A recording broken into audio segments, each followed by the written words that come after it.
நமக. ஓம் நமோ நாராயணாய நமக.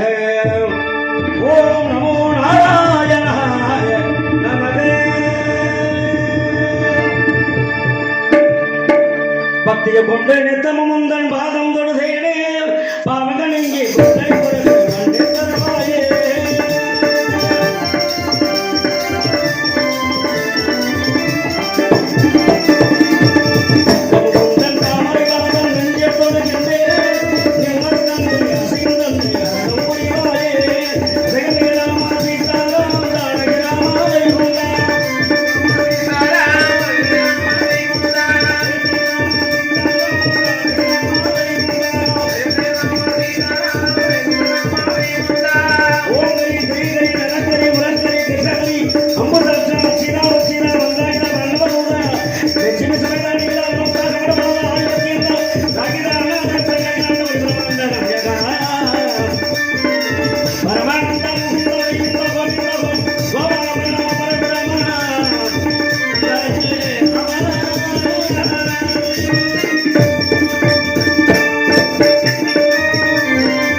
என்ற முதல்வி செய்வாய் என்பதும் சமமென பங்கு கொள்வாய்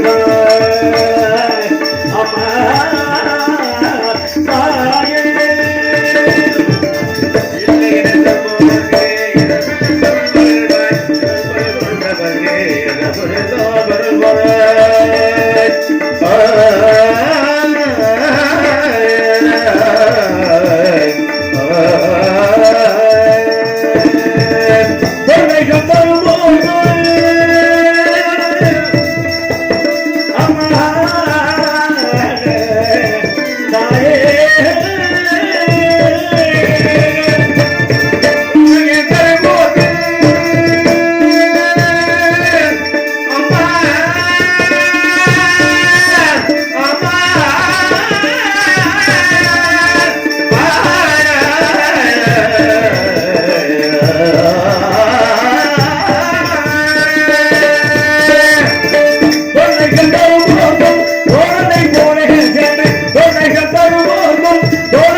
ஓம் நமோ நாராயணாய நமக. இப்படி ஆதிக்கும் அந்தத்திற்கும் அதிகாரமாக விளங்கக்கூடிய நாராயணன் திரேதாயுகம் துபாபர யுகம் கலியுகத்திற்கு 4 யுகத்திலே 3வது யுகமாகப்பட்ட இந்த துபாபர யுகத்திலே பாண்டவராகிய நாங்கள் தருமன், வேமன், அர்ஜுனன், நகுடன், சகாதேவன் என்ற பஞ்ச பாண்டவர்களும் அதாவது ஆண்டவன் கட்டளை விதிமுறைப்படி சூழ்ச்சியால் வஞ்சகத்தால் வனவாசம் வந்து விட்டோம். ஆனால் ஆதியிலே ஆண்டு வந்த தேசம் அஸ்தினாபுரம். ஆனால் அந்த இடத்தில் எனது அண்ணனாகிய தமையன் தர்மனுக்காக ஒரு நேரம் அரச சமய பதவியேற்க வேண்டிய நேரம் வந்தது. ஆனால் என்னுடைய பெரிய தந்தையாகிய திருதராஷ்டிரன் யுவராசா பதவி அடையக்கூடியவன், குடும்பத்திலே மூத்தவன் தர்மன். அவனுக்குத்தான் யுவராசா பதவி வழங்க வேண்டும் என்று சொன்னார். அதை ஏற்காத சகுனி வஞ்சகத்தால் அன்றைய நாட்டில் நீங்கள் துரத்தி விட்டார். மீண்டும் சபையில் பற்றி கேளாத என் பெரிய தந்தையார் தர்மத்திலும் தானத்திலும் புண்ணியத்திலும் மிகவும் சிறந்தவன் யார்? அவனே தர்மன். ஆகையால் அவனை அனாதைய விட முடியாது சொல்லி இந்திரபிரஸ்தம் என்ற ஒரு இடத்தை நீங்கள் அங்கு வாழுங்கள் அந்த அரண்மனை என்று சொன்னார். அப்படி அண்ணன் தலைமையேற்று இந்திரபிரஸ்தம் என்ற ஒரு இடத்தை சென்று பார்த்தோம். அங்கே செடிகளும் கொடிகளும் பலவகையான விலங்குகளும் மனிதர்களும் சூழ்ந்து கொண்டிருந்தன. ஆனால் கண்ணா, இப்படி பாலடைந்த இந்த அரண்மனையை என் பெரிய தந்தையார் நமக்காக கொடுத்திருக்கிறார். இதை நாம் எப்படி பரிசீலிப்பது என்று கேட்டபோது சொன்னார், அர்ஜுனா கவலை வேண்டாம், இந்த பெரும் காட்டை நான் அழிக்க வேண்டும் என்று சொன்னால் இருவருமே சமபங்காக போரிட வேண்டும் என்று சொன்னார். அப்படியாக சரிபங்காக உடைத்தோம். காண்டிய பிரஸ்தம் என்று சொல்லக்கூடிய இந்த பிரசத்தத்தை மீண்டும் அந்த நாராயண திருவையார் விஸ்வகர்மாவை அழைத்து பழைய அரண்மனை புதுப்பிக்கப்பட்டது. அப்படி புதுப்பிக்கப்பட்டு அங்கே விருந்தோம்பல் பால் காற்று திருவிழா நடக்குது சுப்பிரமணி. அதுபோல அரண்மனை திறப்பு விழா விருந்தோம்பல் நடந்தது. நடக்கும் நேரத்திலே எனது ஆதி பங்காளி ஆகிய துரியோதனன், நூறுவரும், பாண்டவர்கள் நாங்களும் மற்ற நாட்டு அரசர்களும் சேனாதிபதிகளும் படைத்தலைவர்களும் அனைவரும் பங்கு கொண்டார்கள். ஆனால் அந்த இடத்திலே ஒரு நேரம் துரியோதனன் வணிகமாரே ஒரு பாதையில் வருகிறார். வரும் பொழுது அங்கே பனிங்கி கற்களால் பதிக்கப்பட்ட அந்த இடத்திலே காற்கடுமாறி கீழே விழுகிறார். மாடத்திலே துணி வைத்திருந்த துணி, அதாவது ஆடைகளை காய வைக்கக்கூடிய திரௌபதி துரியோதனன் விழுந்ததை கண்டு நகைத்தால் சிரித்தாள். அப்போதே வஞ்சம் வைத்தான். நான் கீழே விழ என்னை பார்த்து நீ சிரிக்கிறாய், உன்னை பார்க்கிறேன் ஒரு கை என்று சொன்னான். மீண்டும் இந்த இந்திரபிரஸ்தத்திற்கு எதிராக அவன் ஒரு பெரிய அரண்மனையை கட்டினான். அப்படி கட்டி அரண்மனை விழா ஒன்று நடத்தினான். அந்த இடத்திற்கு பாண்டவர் அழகிய நானும் கண்ணனும் சென்றோம். ஆனால் அங்கே வஞ்சகத்தால் சொன்னான், எப்படி பொழுதுபோக்கா ஆடக்கூடிய சூதாட்டத்தை விடுத்து பொருள்களை வைத்து சூதாட வேண்டும் என்று சொன்னான். ஆடத்தை சேர்வன் சகுனி. சகுனியின் பேச்சை கேட்டு முதலிலே ராஜ்யத்தை வைத்தோம், இழந்தோம். அதன் பிறகு எங்களுடைய அரச சபை மகுடங்களை வைத்தோம், மகுடத்தையும் இழந்தோம். பின்னர் அண்ணன் தமையன் அந்த தர்மன் என்ற 4 வைத்தார், தோற்று போனோம். மீதம் உள்ளது தர்மனுடைய மணிமகுடி, அதுவும் தோற்று போனது. எல்லாவற்றையுமே வஞ்சகத்தால் சூதாடி ஜெயித்து விட்டான் சகுனி. ஆனால் மீதம் உள்ளது ஒரே ஒரு பொம்மை, ஒரே ஒரு பொம்மைதான். அது யார் என்றால் அவர்தான் 5 அடியா பத்திரி பாஞ்சாலி. அவனை இந்த இடத்திலே சூது பொருளாக வைக்க வேண்டும் என்று சொன்னார். அப்ப நாங்கள் எல்லோரும் நினைத்தோம், இழந்ததை எல்லாம் மீண்டும் பெற முடியும். ஆகையால் திரௌபதியை சபையிலே வைப்பது நல்லது என்று சொன்னோம். அதையும் இழந்தோம். அதன் காரணமாக நாடு நகரம் எல்லாத்தையும் படித்துக் கொண்டு எங்களை காட்டிலே வனவாசம் சென்று செய்து விட்டார் சண்டாளன். அவ்வாறாக 9 வனங்களை கடந்து மீதமுள்ள 10வது வனமாகிய இந்த பாலைவனத்திலே என் அண்ணன்மார் தம்பிமார் அனைவரும் காட்டிலே சென்று கனிகளை பறிக்க சென்ற நான் கனிகளை பறித்துக் கொண்டு என்னுடைய பிடிசையோடு செல்கிறேன். எல்லாம் வல்ல அழகனாட்சி, அரியனாட்சி, அரியனாட்சி, அந்தரனாட்சி, ஓனாட்சி, பேனாட்சி, பெரியனாட்சி, புவாரனாட்சி, பொன்னழகே எனக்காட்டார் உன்னை வேண்டுகிறேன், நல்வழி காட்டு.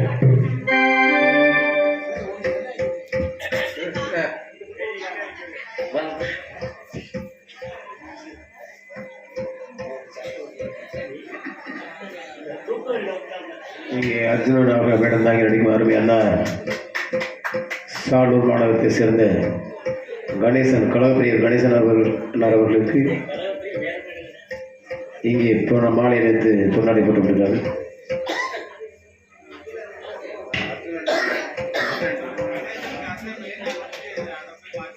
கழகத்தேடி வந்த இடத்தில் எல்லாம் அல்ல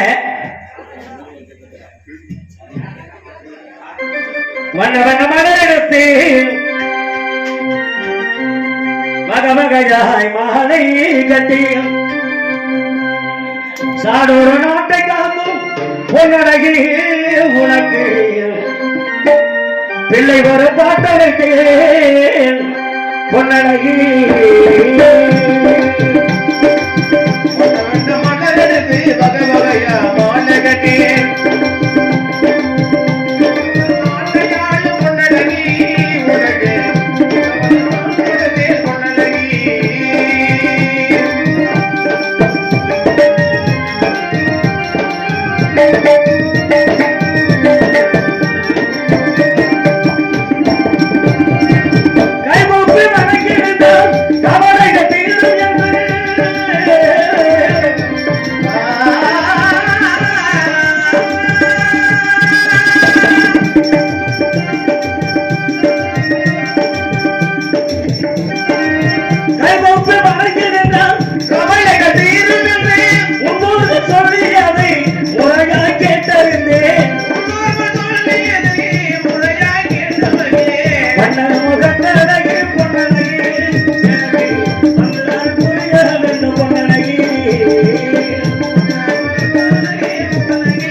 தள்ளிவோம் போகாத துயரம்போம் நட பிரமதிகை மந்தனை கோபுரத்தை விடுக்க மேபம் கணபதியை கைதற்கால் ஆபத்துக்கு உதவாத பிள்ளை அருமசிச்சு உதவாத அன்னம் தாகத்தை தற்காத தண்ணீர் தரத்தை மேறியாத பெண்ணீர் கோபத்தை இழக்காத வேந்தன் பெருவிடப்படாத சீடன் பாவத்திற்காத தீர்த்தம் இவை ஏதும் பரவில்லை என்பார்கள்.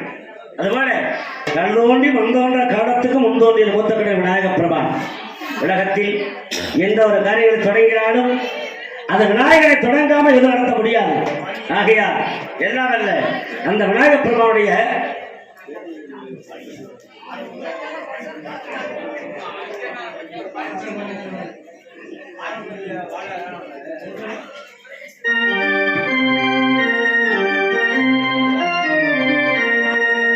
தேவன் கோவில்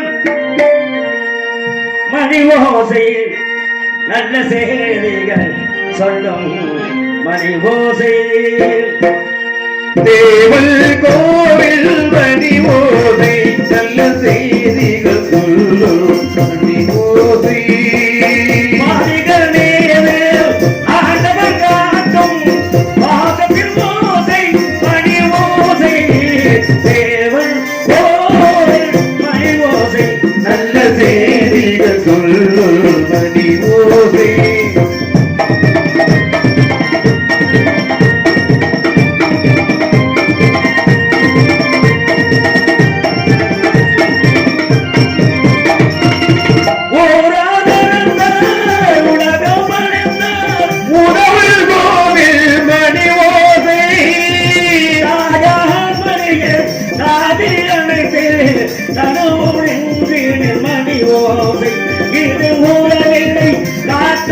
மணி ஓசை அந்த உண்மையை சொல்லும் குரல் ஓசை.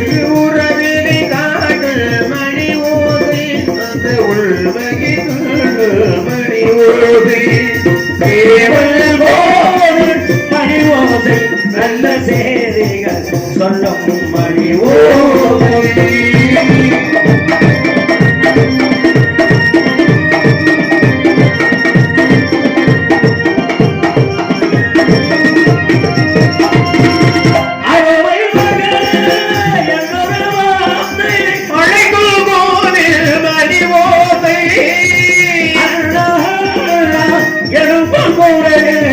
அடங்கும் கோவிலின் மணி ஓசை இது ஆசையில் இரவல் குரல் ஓசை அவன் அருளை காட்டும் மணி ஓசை. ஆசை கிழவள் மணி ஓசை அந்த வினை காட்டும் மணி ஓசை.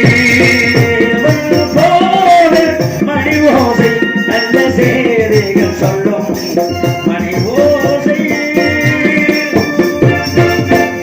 மண்காட்டி பொன்காட்டி மாய வழிகாட்டி செங்காட்டில் ஆடுகின்ற தேசிகளை காணாமல் அங்காடி நாய் போல அடைகின்ற என் மனமே நான் ஏன் செய்வேன்? நான் வணங்கி பார செல்ல வேண்டும். ஏனென்றால் கிருஷ்ணன் கூறினார், கண்ணபுரத்தில் கால்பட என்ற நாகம் ஒன்று வளர்ந்து வருகிறது. ஒரு நாளொன்றுக்கு 5 இளம்பான் கொடுத்து வழங்கப்படுகிறான் பாண்டவர் கூட்டத்தை அழிப்பதற்காக. ஆனால் அந்த நாகத்திரத்தை அழித்து பாண்டவர் கூட்டத்தை காப்பாற்ற வேண்டும் என்றால் அங்கே என்னவென்றும் ஈரனுடைய கையில் இருக்கக்கூடிய பாதுகாதாஸ்திரத்தை பெற வேண்டும். அப்படி பேசிக் கொண்டிருக்கும் இந்த நேரத்தில் என் மைத்தனர் கிருஷ்ணனிடத்தில் தர்மன் சொன்னார், மைத்ரா நான் சென்று பாசுவதற்கடையை கொண்டு வருகிறேன் என்று சொன்னார். என் மைத்தனர் சொன்னார், தர்மா தர்மத்துக்கென்றே பிறந்தவனி யாசகம் என்று யாராவது கேட்டுவிட்டால் அதை அப்படியே கொடுத்து விட்டு வந்து விடுவார். நீ செல்ல வேண்டாம் என்றார். பிறகு பீமனை அழைத்தார். பீமன் சென்று வாக்குகிறேன் என்று சொன்னார். அப்பொழுது பீமனை செல்லும் இடத்தில் 1000 தடங்கள் 1000 பிரச்சனைகள் உன் அகோர கோபத்தால் யாவரையும் அழைத்து விடுவாய். ஆக நீங்கள் செல்லக்கூடாது. கடமைக்குரியவன் யார் என்று பார்த்தால் காண்டீவன். இந்த காண்டீவ வெளியேந்து வரக்கூடிய அசுரன் தான் அந்த பாசுவதாத்திரத்தை பெறக்கூடிய தகுதியுடையவன் என்று சொன்னான். அதற்காக என் அண்ணன் தர்மன் என்னை ஏளனமாக நினைத்தார். அவனோ ஒரு இடத்து சேலை கட்டியிருந்தால் கூட ஆனா பெண்ணை என்று அமர்த்து பார்க்கக்கூடிய ஒரு பேடி பையன். அவன் எப்படி பாசுவதாத்திரத்தை பெற்று வருவான் என்று என்னை நகைத்தார். ஆகையால் நான் உடனே அவனுக்கு உத்தரவில்லாமலே புறப்படுகிறேன். வணங்கிப்பாறை வெளியங்கிரி மலை சென்று அங்கே ஈஸ்வரனும் கடன் தவம் புரிந்து 92 கம்பத்தை நாட்டி அதில் 7 செப்பூசி 7 சிவனூசி 7 சிவனிகள் 7 எலுமிச்சங்களை வைத்து ஒரு கால் மண்டியிட்டு பெருமகளால் யாகம் செய்து ஈஸ்வரன் வரவழைத்து அவரை கையாளே பாசுவதாத்திரத்தை பெற்று வர வேண்டும். அப்படி வர வேண்டும் என்று சொன்னார். அதற்கு முன்னமே எல்லாம் வல்ல கண்ணன் நம்மை காக்க வேண்டும்.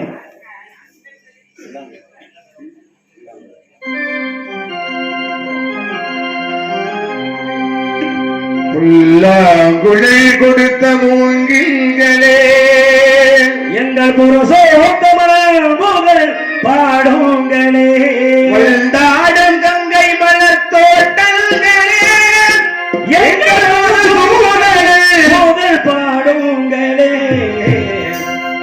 புல்லாங்குழல் கொடுத்த மூங்கில்களே எங்கள் புருஷோத்தமன் புகழ் பாடுங்களே கொண்டாடும் கங்கை மலர் தோட்டங்களே எங்கள் மதுசூதனன் புகழ் பாடுங்களே புல்லாங்குழல் கொடுத்த மூங்கில்களே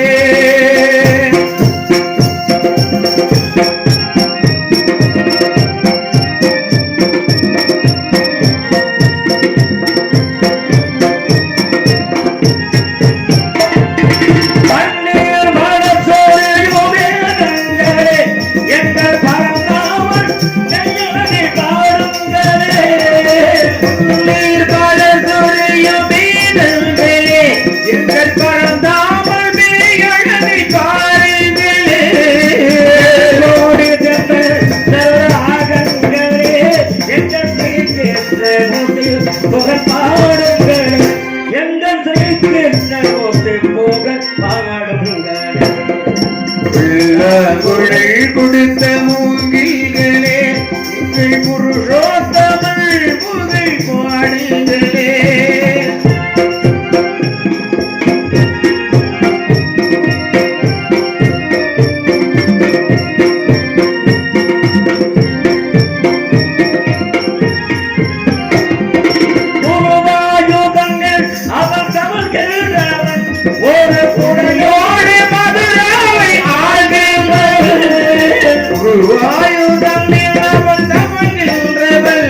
ஒரு கொடியோடு மதுராவை ஆழ்கின்றவள்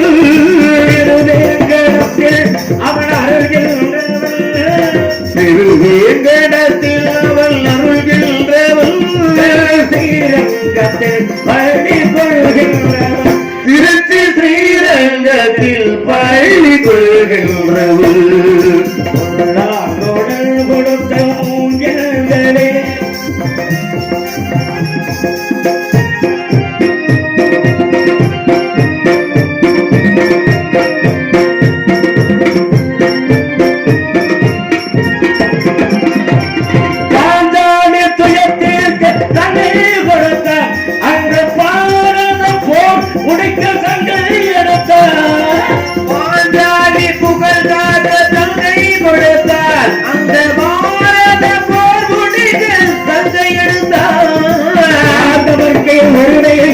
பங்கையை கொடுத்தான் உரிமை உள்ள பங்கை கொடுத்தான் படிப்பதற்கு கீழே என பாடம் கொடுத்தான் நான் படிப்பதற்கு பகவத்கீதை பாடம் கொடுத்தான் கொடுத்த மூங்கில்களே எங்கள் புருஷோத்தமன் புகழ் பாடுங்களே. பத்தாவது வனமாகிய பாலைவனம் வந்து விளைந்து விட்டோம். இன்னும் எத்தனை வனங்கள் கிடக்க வேண்டியிருக்கின்றது, என்னென்ன சூழ்நிலைகளுக்கெல்லாம் அழகாக போகின்றோம் என்பதை பார்க்க வேண்டும். ஆகையால் பிறகு தன்னிலையில் என்னிலையிலும் தன்னிலை வராமல் இருக்க வேண்டும். ஆகையால் அடுத்த வனம் செல்வோம், புறப்படும்.